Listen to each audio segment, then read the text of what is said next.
Hello students, welcome to in a video lecture series of environmental engineering subject. And in the previous video we have already discussed the water engineering, wastewater engineering, solid waste management, and in this class we will discuss regarding the air pollution parts.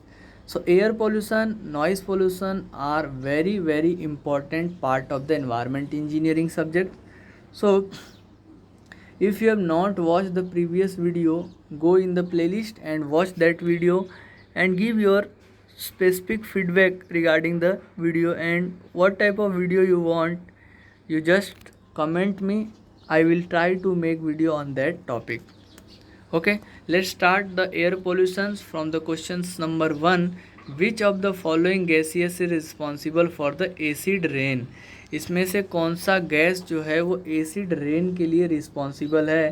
तो हम सभी को पता है sulphur dioxide जो है वो acid rain के लिए रिस्पॉन्सिबल होता है. Natural rainfall through unpolluted is slightly acidic with pH is just less than 7. Natural rainfall जो है जो अनपॉल्यूटेड है वो थोड़ा थोड़ा एसिडिक होता है जिसकी pH वैल्यू 7 से कम होती है. However, when the environment is polluted with the primary pollutant like oxide of sulfur and oxide of nitrogen, the resultant rainfall tend to become more and more acidic.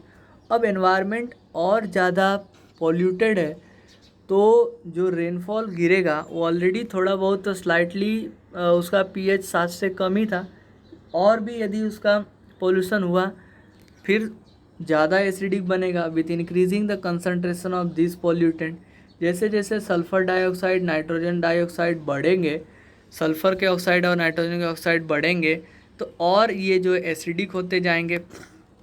The acidity in the rain water is cause due to the formation of secondary pollutant like sulphuric acid, nitric acid due to the reaction of the water vapour with sulphur dioxide, nitrogen oxide और HCl gaseous. तो जैसे ही water जो है environment में रहे हुए sulphur dioxide और nitrogen dioxide और HCl गैस के साथ रिएक्शन करता है तो वो बनाता है सल्फ्यूरिक एसिड और the nitric acid. Greater the concentration of this primary pollutant greater would be the acidity and hence lesser the pH value of the resultant rain. और जितना कम pH वैल्यू होगा उतना वो एसिडिक होता है. It has been specified that when the pH of the rain water fall 5.6 और below the rain is specified as a acid rain. यदि rain water का जो pH है वो 5.6 से कम गिर जाता है तो हम कह सकते हैं कि वो वाटर जो है वो एसिडिक है. CH4 और carbon monoxide are the green house gases. Question number 2. The global warming is cause mainly by. Global warming किसकी वजह से होता है? तो आंसर इज कार्बन डाइऑक्साइड.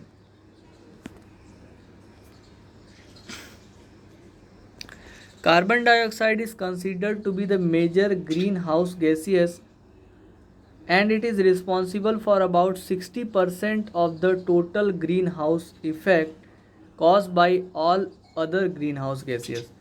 मतलब कार्बन डाइऑक्साइड जो है वो 60% रिस्पॉन्सिबल है for the green house gaseous के लिए. Other green house gaseous are methane, CH4, NOx और chlorofluorocarbon. Nitrogen oxide and sulphur oxide are the gaseous which causes the acid rain. Now global warming potential क्या है? Global warming potential is a relative measure of amount of heat absorb by any green house gas with respect to the carbon dioxide. It compare the potential impact of different green house gaseous. ये जो है कोई भी global warming potential is relative measure of amount of heat absorb. कोई भी green house gas जो है वो कार्बन डाइऑक्साइड के अकॉर्डिंग कितना हीट एब्जॉर्ब की हुई है वो बताता है हमें global warming potential. It compare the potential impact of different green house gaseous. By calculating the amount of heat trapped by 1 kilogram of any greenhouse gas compared to the amount of heat trapped by the 1 kilogram of CO2.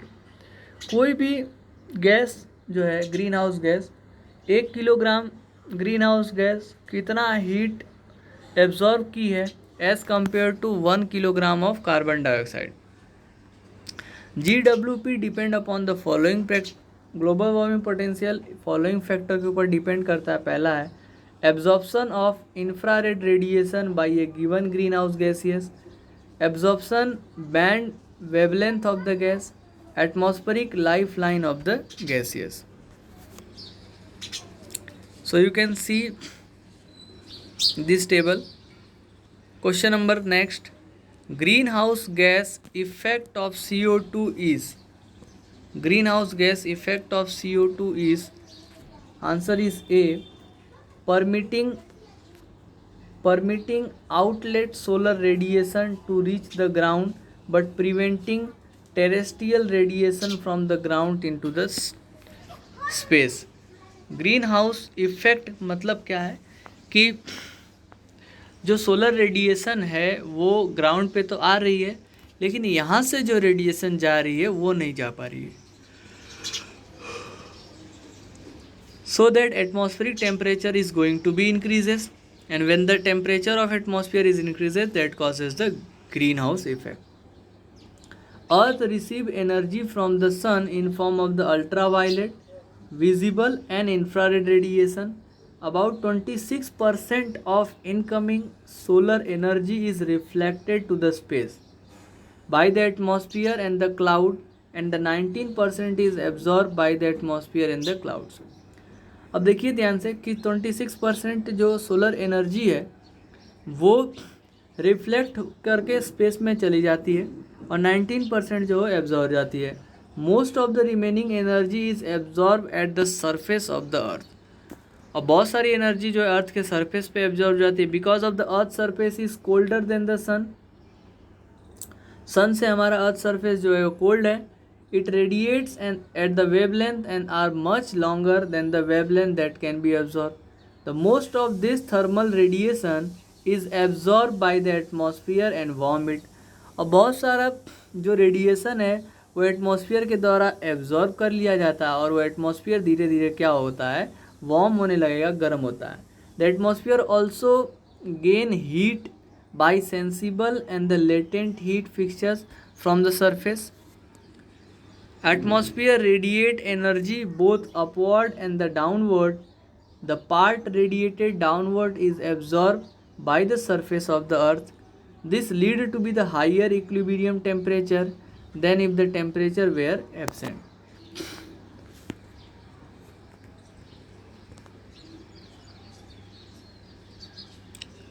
Question number 4. The device used for easy separation of dry dust of 10 to 100 micrometer is. Answer is cycloning.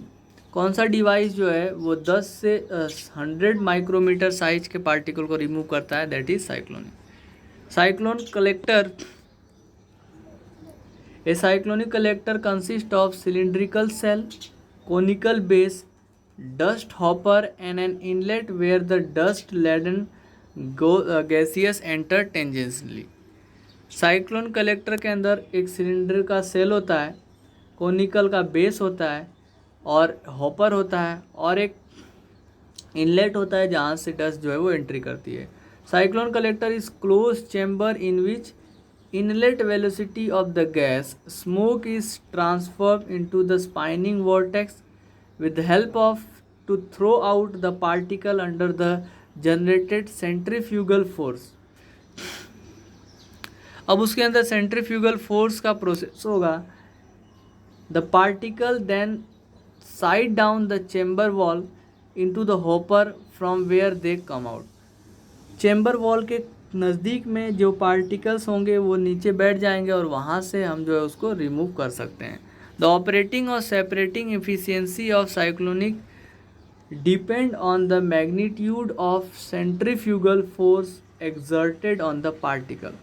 जितना तेजी से centrifugal force उस particle के ऊपर लगेगा उतना ही cyclonic की efficiency होगी। Greater the centrifugal force greater the separating efficiency of the cyclonic. Large diameter cyclonic collector have a good collection of efficiency for particle 40 to 50 micrometer in the diameter. You can see in the diagram is like this. ऐसा collect dust होता है, collector element of cyclonic. ये spine when है, outlet tube है, dry gaseous है, dust के अंदर इस तरीके से रिमूव करेंगे। Diameter D is equal to C under root 18 mu Vn H upon GL rho P. Vn is the horizontal velocity of the gas passing through the chamber in between 0.5 to 2.5 meter. Rho P is the density of the particles removed.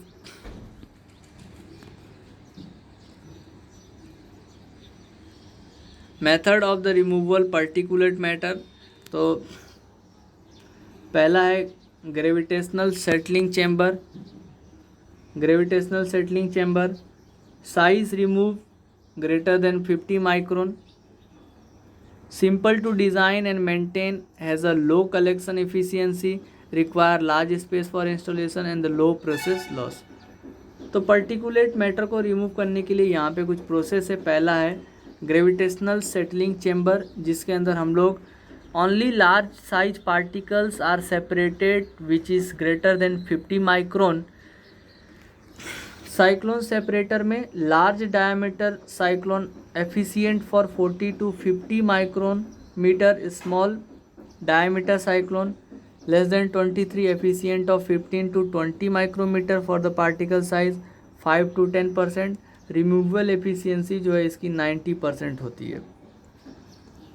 Relative inexpensive, simple to design and maintain, require less floor area and the low moderate pressure loss. Fabric filter का क्या काम है? Fabric filter bag is usually tubular or envelope shape, are capable of removing most particle as 0.5 micrometer and grill remove substantial quality of particle as small as 0.1 micrometre. Electrostatic precipitator जिसकी efficiency 99% होती है। So very small particle also wet and dry can easily be trapped. Wet separator,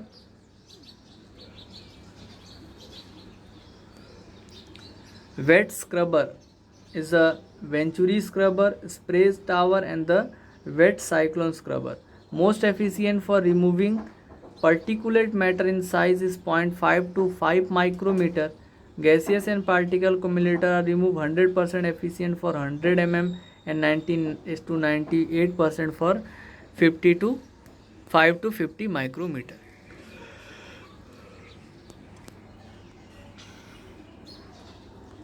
Question number 5.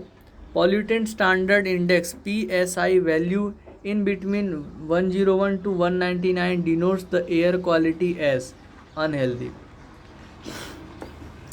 Pollutant standard index जो PSI value जो है वो 101 से 199 क्या denote करता है? तो एयर क्वालिटी जो है वो अच्छी नहीं है। पॉल्यूटेंट स्टैंडर्ड इंडेक्स और PSI is a type of air quality index which is a number used to indicate the level of the pollutant in the air. PSI index considers 6 air pollutant: sulfur dioxide, particulate matter, fine particulate matter 2.5,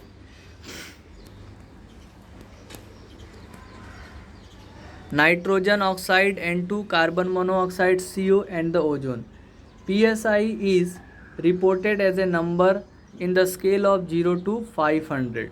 PSI जो है वो 0 to 500 scale पर major करता है। अभी यहाँ पे देखते हैं कि 0 to 5 यदि PSI की वैल्यू आ रही है तो डिस्क्रिप्शन में अच्छा होगा और जनरल हेल्थ इफेक्ट कुछ नहीं होगा। ये 51 से 100 है तो मॉडरेट है, फ्यू और मोर देन जनरल। 100 to 200 है तो अनहेल्दी है, ये याद रखना है। Everyone may is being experience of health effect. Member of the sensitive groups may experience more serious health effect. 201 to 300 ये भी अनहेल्दी है। Health warning of emergency condition, the entire population is most likely to be affected. 300 plus है तो hazardous है। Health alert, every one may experience more serious health effect.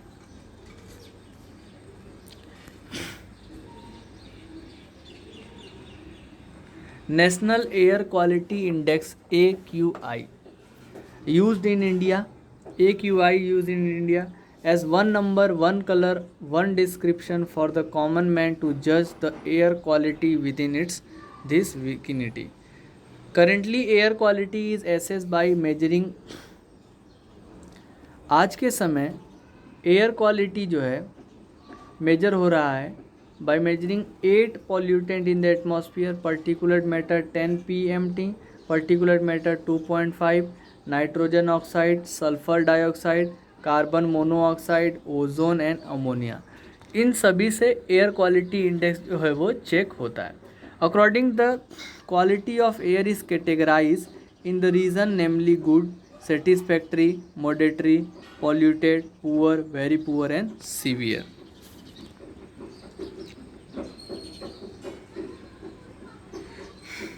Okay चलिए next is question number 6, which of the following are the primary air pollutant. इसमें से कौन सा जो है वो प्राइमरी एयर पॉल्यूटेंट है। तो हमने अभी बताया कि सल्फर डाइऑक्साइड और नाइट्रोजन ऑक्साइड जो है वो प्राइमरी एयर पॉल्यूटेंट है जो कॉज करेंगे acid rain. Air pollutant are broadly classified into 2 groups. 2 groups में इनको डिवाइड किया गया। पहला है primary air pollutant.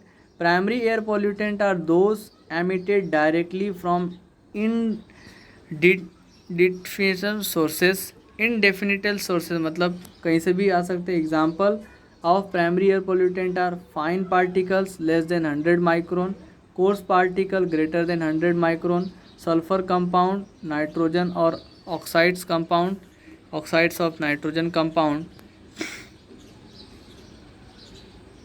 Carbon monoxide, halogens compound, organic compound, radioactive compound. Now secondary pollutant air pollutant. Secondary air pollutant are those which are produce in the air by interaction amongst the 2 or more primary pollutant or by the reaction with the normal atmospheric constituent without photoactivation. The example of secondary air pollutants are ozone, formaldehyde, peroxyacetylene nitrate, photochemicals, sulfuric acid, like this. Question number 7. The path taken by the continuous discharge of the gaseous effluent emitted from the chimney is commonly known as flume. Answer C is the correct answer. Flume is defined by the path taken by continuous discharge of the gaseous effluent emitted from a stocks or the chimney. The shape of the path and the concentration distribution of the gaseous flume depend upon the localized air stability. Typical situation is generally encountered in the lower atmosphere less than 300 mm above the ground. Looping flume, natural flume, coning flume, fanning flume, lofting flume, fumigating flume and the trapping flume. These are the types of flume. Lapse rate क्या होता है? Lapse rate in the troposphere, the temperature of ambient surrounding air normally decrease with an increase in the altitude. जैसे जैसे height बढ़ेगा वैसे वैसे temperature जो है वो रिड्यूस होने लगता है। This rate of change of temperature is called as a lapse rate. यही टेम्परेचर के अंदर जो चेंजेस आ रहे हैं उसको लैप्स रेट बोलते हैं। This rate will differ from place to place and from time to time even at the same place. एक ही प्लेस पे अलग अलग समय अलग अलग टाइम पे अलग अलग जगह पे अलग हो सकता है।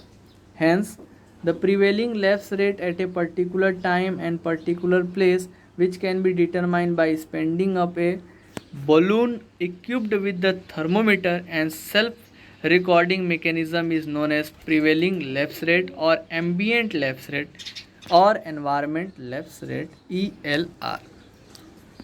Negative lapse rate and the inversion. When the temperature of the environment increase with altitude, then the lapse rate become inverted or negative from the normal state. जब टेम्परेचर जो है हाइट के अकॉर्डिंग बढ़ने शुरू कर देता है तो वहाँ पे नेगेटिव लैप्स रेट स्टार्ट हो जाएगा. Negative lapse rate occur under the condition usually refer as a inversion, a stock in which warmer air lies over the colder air below. गर्म हवा ऊपर आ जाएगी, ठंडी हवा नीचे आ जाएगी. सच सिचुएशन में occur near the earth surface और at the greater height in the troposphere. Question number 8, which one of the following emission is the primary reason for depletion of ozone layer. तो chlorofluorocarbon CFC जो है वो एक बहुत ही important factor है for the depletion of ozone layer. Ozone gas, ozone does occur in troposphere. Ozone जो है वो कहाँ पे, ट्रोपोस्फियर में, and play an very important role in the chemistry of air pollution. However, about 90% of total ozone content of our atmosphere occur in stratosphere at the altitude in 15 to 50 km. Ozone layer act as a filter of ultraviolet radiation from the sun. Therefore, this process serve as a productive shield to the human life against the adverse effect of ultraviolet like burn and some types of the skin cancer. तो ozone layer एक filter की तरीके से काम करती है हमारे human life के लिए. It is obvious that any depletion of the stratosphere ozone would be harmful to the life on this earth. So primary reason for the ozone layer depletion is CFC, is a chlorofluorocarbon or freon. Vienna Convention or Montreal Protocol is the concern with the ozone layer depletion.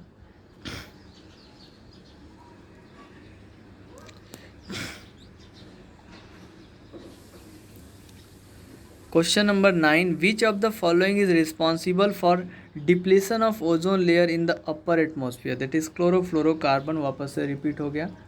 Chlorofluorocarbon is responsible for the depletion of ozone layer. Question number 10, a flume behavior which occur in the super adiabatic condition with light to moderate wind speed in presence of large scale thermal eddies are, that is known as types of flume पे ये, that is known as a looping flume, types of flume में.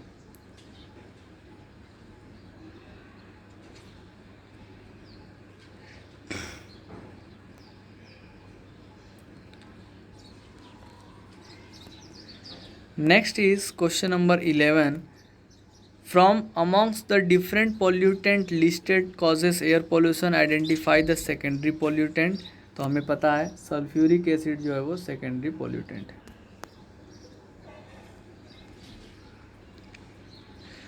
Some secondary pollutants are ozone, formaldehyde, PAN, photochemicals, formation of acid, H2SO4.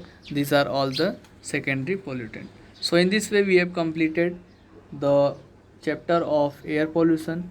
We will discuss some more questions regarding environment engineering, and in the next parts we will discuss some engineering service questions related with environment engineering. Thank you very much for watching. Keep watching, keep sharing.